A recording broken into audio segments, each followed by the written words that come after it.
Confidence is born in earned victories over adversities. Welcome to the Bedros Keuilian Show. The attack on masculinity continues. In fact, young boys and young men are the greatest target right now by the devil. What I mean by that is I believe that there is a dark force working against our boys and our young men and making them depressed, anxious, dumb, dependent, sick, and fat, and without purpose. And on today's episode of the BK Show, we're going to address this. Now, the idea for this episode came from this woman named Cynthia. She sent me a message. She said, I'm a single mom and I found your channel because I was doing research on Google on how to raise a young man with virtues and how to teach him to become a healthy, masculine man. And she said, I found content, but I think that I need more in-depth stuff. Can you help me and do a show on it? And I realized this is a reoccurring message that I get often. And I realized also that there is a darker force that is literally, I believe, causing our young men to be more feminized, causing our young men to be more dependent on the system. They lack emotional discipline, mental toughness, and resiliency. And I believe there's an attack on the youth. And so I did what I often do is I start doing research. But this time around, I went to ChatGPT and I said, hey, ChatGPT, let's do a little thought experiment. I said, if you were the devil and you wanted to prevent boys from developing masculinity and confidence in life, how would you go about it? And here is what ChatGPT gave me. It said, well, that's an interesting thought experiment. Definitely one that can reveal a lot about our cultural values and psychological development. It said, if I were the devil and I wanted to prevent boys from developing masculinity and confidence, I'd focus on strategies that attack identity, purpose, discipline, positive role models, and here's a list of tactics that I might use. Number one, I would demonize traditional masculinity, label strength and assertiveness, risk-taking and leadership as toxic, couple harmful behavior with all masculine traits to confuse and shame boys for acting like men. Number two, I would remove strong male role models, undermine fatherhood, break up families, portray fathers as incompetent and irrelevant in the media, in movies, and on social media, ensure boys rarely see honorable, powerful men in everyday life. Number three, suppress competition and risk-taking. Make all competition unfair or dangerous.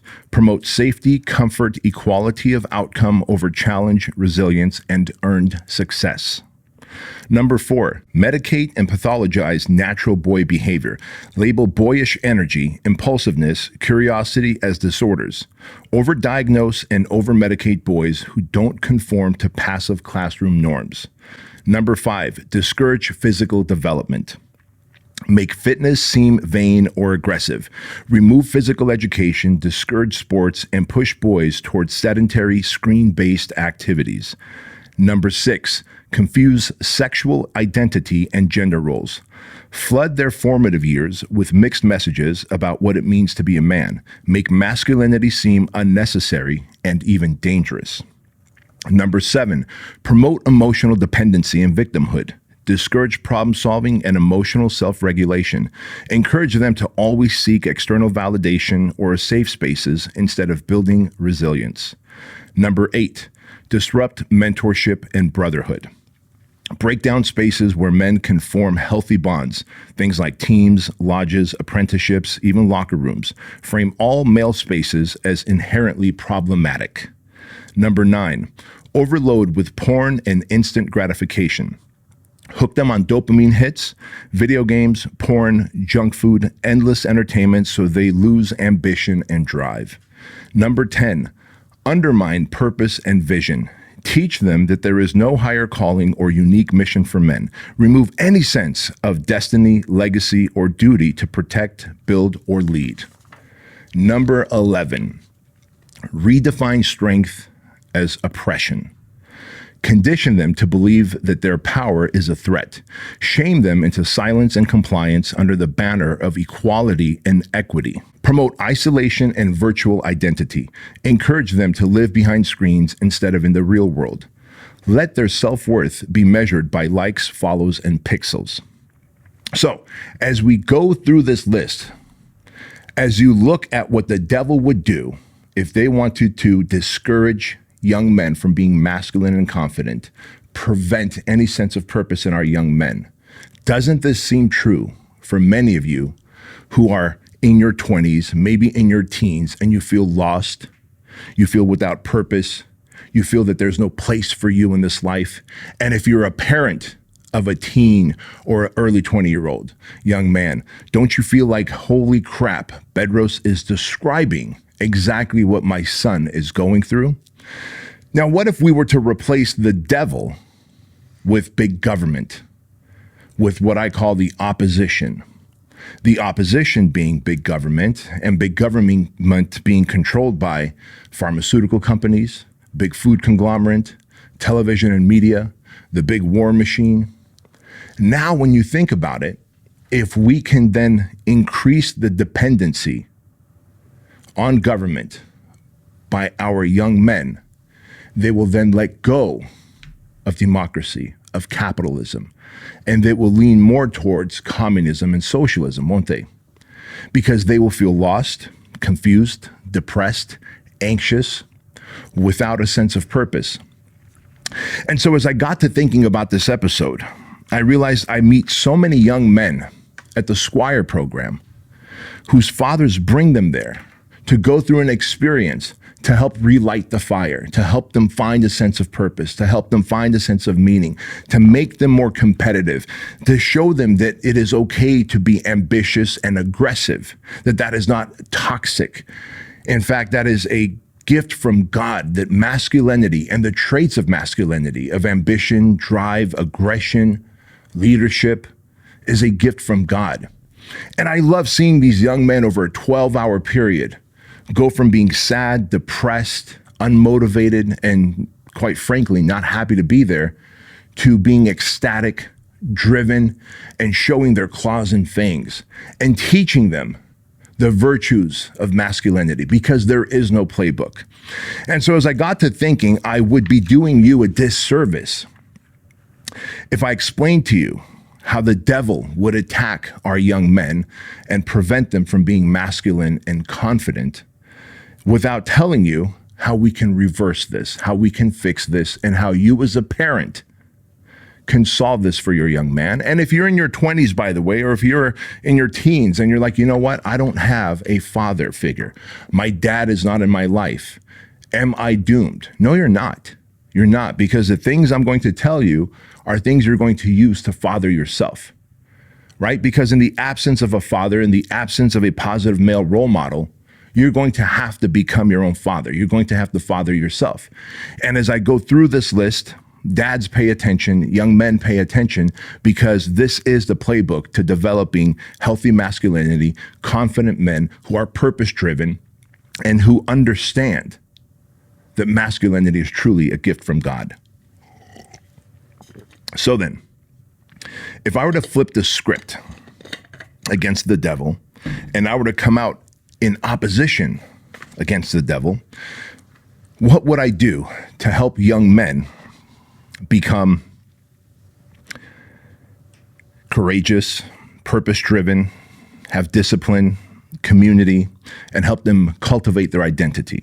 Well, I would do this. First, I would redefine and affirm masculinity to them. I would teach healthy masculinity as strength under control. I teach them to be protective, decisive, and purpose-driven. I would distinguish toxic behavior from masculine virtues. There are plenty of toxic behaviors that women demonstrate has nothing to do with masculinity. How can a female demonstrate toxic behavior if they are not masculine? Yet we seem to identify toxic behavior with only masculinity. So I would distinguish toxic behavior and show that there's a difference between that and masculinity and masculine virtues. Things like courage, ambition, aggression, leadership. These things aren't bad. They just need to be trained. They need to be controlled and not erased. The second thing I would do is I would encourage them to find strong male role models, right? So dads, this is your responsibility to be a strong male role model. And young men, if you don't have a father in your life, find strong male role models. So I would encourage you to prioritize involved fathers, mentors, coaches, older brothers who model integrity, responsibility, emotional discipline, fitness, right? These virtues of men are important. These are factory installed in us when we're young, and then television, church, the school system, big media extract these virtues out of us, or at least attempt to. And so if you have male role models around you who can mentor you and who can be examples of integrity, responsibility, emotional intelligence, and who can teach you that it is okay to struggle and do hard things and push yourself and find your 2.0 self in the path of struggle, because we know that hardship and adversity introduces a man to his highest self. Yet today, we've gotten so comfortable and complacent, and we want everything to be easy. And the more we take the path of easy in life, the more harmful we become to ourselves. Because a man must always test himself. He must always see if he has what it takes to continue to be a courageous, confident, capable, strong man. And if you are not constantly doing hard things and testing yourself, you will never know if you have what it takes. Number 3, physical challenges and discipline. Get boys into martial arts, weightlifting, wrestling, jujitsu, boxing, or any physical discipline that teaches pain, perseverance, and self-mastery. Make movement and discomfort a habit. Confidence is born in earned victories over adversity. There's no better way to say that. And as I wrote that down, I got these chills on my arms. Let me say that again. Confidence is born in earned victories over adversities.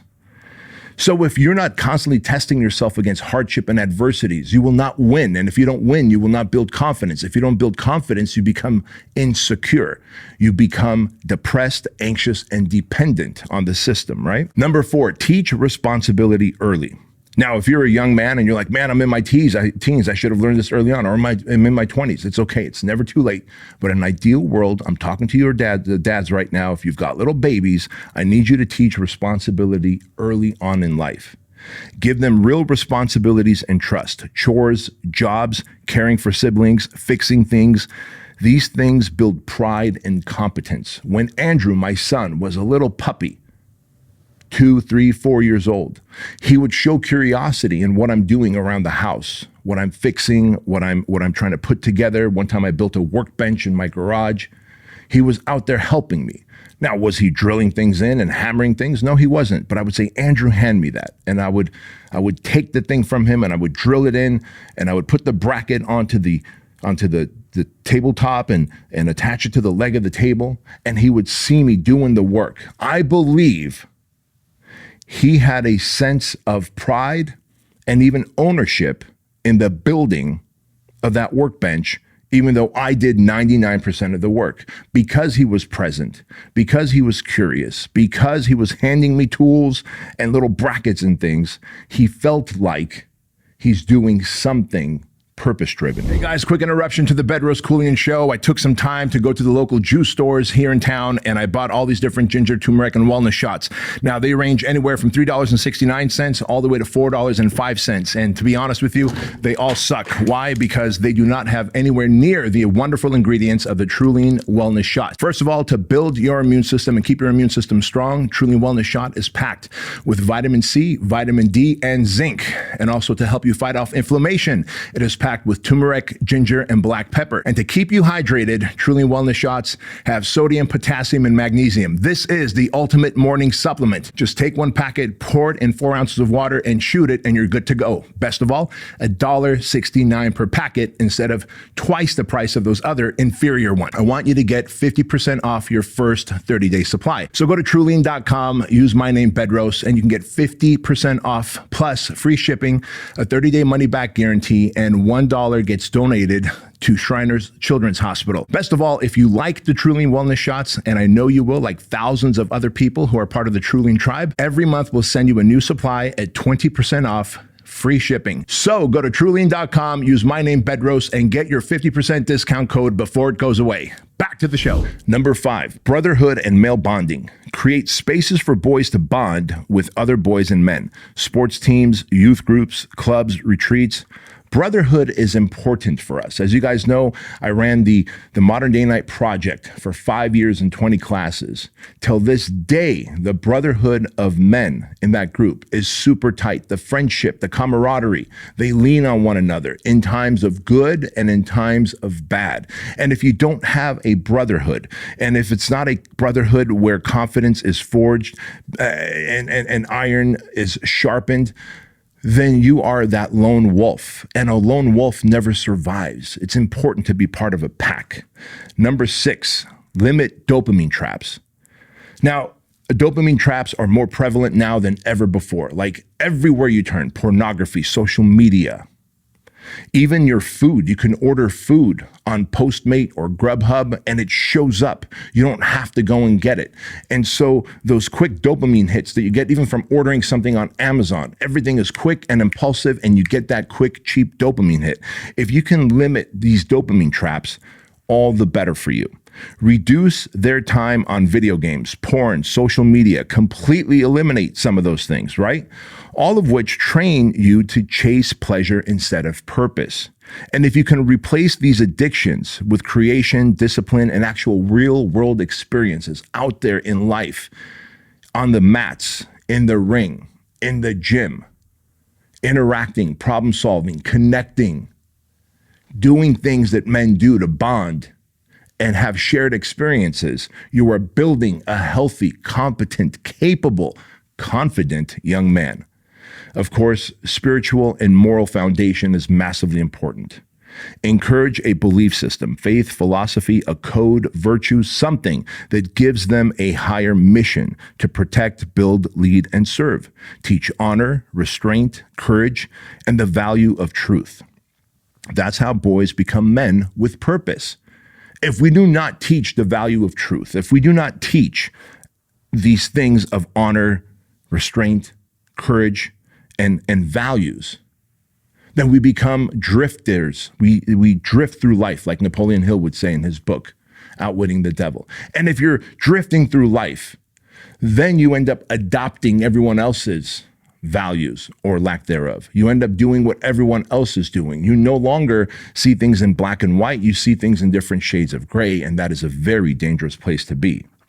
Number 8, celebrate achievement and competition. Don't handicap boys. Let them compete. Let them win. Let them lose. Let them get hurt. Not injured, but hurt. This is important. Winning and losing both build confidence if done right. Praise effort, improvement, and resilience, not just participation. Reward them for winning. It is okay to do that. That does not make you a hard parent. That does not make you a parent who is harsh with your kid. Reward the behaviors that you want to see, and they will give more effort towards those behaviors. Number 9, encourage emotional mastery and not just suppression of emotions. Teach emotional control, not by suppressing feelings, but by naming, channeling, and using them with strength. Let them feel anger, sadness, fear, but also show them how to channel that we can't just put our fist through a wall, that we can't just go and yell at someone because they're weaker than us, that we have to have these emotions under control and we have to be able to channel them out in a healthy way. Go to the jujitsu mats, go to the boxing ring, go to the gym and take it out on the weights. Go hit the track and go do a 3 or 5 mile run, because when you do, you will take all of that angry, violent energy that you have and you will put it, channel it towards better use, right? Let them feel the anger, sadness, and fear, then show them how to lead those emotions and just not be led by them. Today, our young men are led by their emotions and feelings. We want our young men to be able to lead their emotions, to feel them, understand them, and know how to channel them out of their body in a positive way.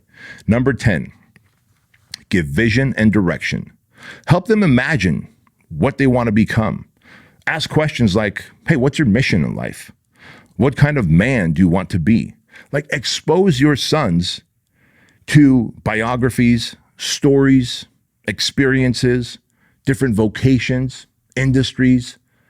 You might learn something from it as well. And when you do, this may light a fire under this young man. They may discover a new path or purpose that they didn't even know that they had. But it is on to you, dads, to do these things. And if you can do these things, then you will fight the traps that the devil has set for your son. Now, the devil shows up in many ways. Oftentimes, the devil shows up in the most benign ways. For example, it's just social media. I'm just scrolling. Before you know it, 3 hours are gone by. The average American is on social media 3 hours a day. Do you know if your young man is in his room, hiding out, going on porn sites, and getting addicted to that garbage? Do you know if they're vaping, if they're taking some weed every night just to fall asleep because they can't control their thoughts, feelings, and emotions? You know, as parents, sometimes it's easy to ignore what might be little red flags because you don't want to confront, you don't want to hurt their feelings. But it's also your job, your duty, and your responsibility as a parent to show up, to confront, to ask questions, and to create space and hold space for your young man so that he can share how he feels, how he thinks, what he's experiencing in life, and you can start giving the advice to lead him in a better path. Guys, when I say there's dark forces working against our young men to hold them back, to oppress them, to tear down masculinity, confidence, and purpose in our young men, I truly believe the devil is hard at work. But we, as society, as fathers, as parents, are far more capable if we are willing to be involved. If you're not willing to be involved, if you're going to turn your head, if you're going to hide from the realities, parenting is not easy. Parenting is not for the faint of heart. You can't be your kid's friend all the time. You must show up with discipline at times. You must show up with structure at times. You must call out lack of character, integrity, and virtues at times. It's uncomfortable. I've had those uncomfortable moments with my son. But if you are not willing to have them, you are going to develop a monster, and you are going to unleash that monster onto society as they become adults. And unfortunately, that young man will end up joining an army of monsters who are weak emotionally, who lack mental toughness, who have zero discipline, who are addicts, who are dependent on vices, and who are treated like children by their girlfriends and future wives. Because when a man does not carry himself like a confident, capable, competent man, he does not demonstrate the virtues of masculinity. He does not have physical, mental, emotional strength. He is not purpose-driven and on a path of something greater than who he is. And then he finds himself a woman. That woman will treat him like her boy. I'm pretty certain you don't want that. And if you're a young man and you're in a relationship right now and you feel like your wife, your girlfriend is treating you like her son, and it's because you have forfeited your masculinity. That's the only reason why. You have forfeited your masculinity. You have asked her, through your lack of masculine traits, to take on and step into her masculine boots, and she's doing the best she can to lead you in the absence of your leadership. Guys, I hope you got a ton of value from this episode. 74% of you watching this on YouTube are not subscribed. Please do me a favor and subscribe, like, and comment, because when you do, you are triggering the algorithm so that we can share this information with more fathers and young men so that we can build confident, capable, tough, resilient gentlemen who are going to take such great care of humanity in the future. I look forward to seeing you at BK Live on May 31st. And always remember this, that average is the enemy, that success is your responsibility, and change can take place in an instant if you are willing to flip the switch. I'll see you next time.